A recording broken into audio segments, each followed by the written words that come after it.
As a young person, it felt really good that everyone was coming to me for everything.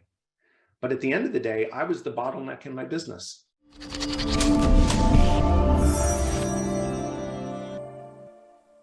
I've been chasing this for a very long time, but when it really came very clear to me was I was running helping run a soccer business.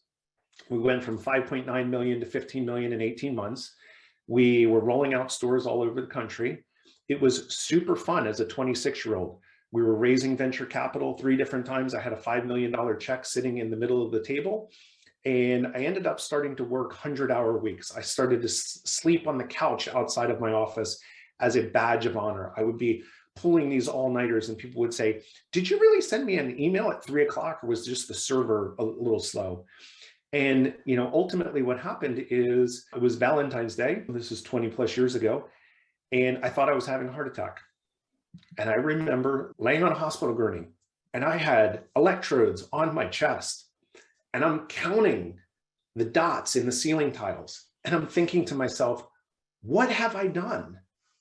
At what cost is this success coming? I was having a great time. Don't get me wrong. As a young person, you feel, you're invincible. I was very invincible. It catches up with you. And I just thought to myself, there has to be another way.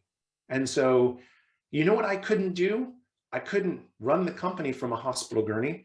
I couldn't help anyone. I couldn't give any answers. And, as a young person, it felt really good that everyone was coming to me for everything.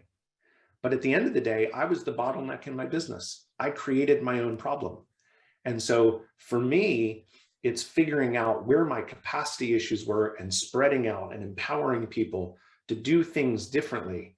But that's when I really realized this is not sustainable. This is not, you can have sprints, in your career, but when sprinting becomes the everyday way of life, that is not a sprint. You will run out of gas.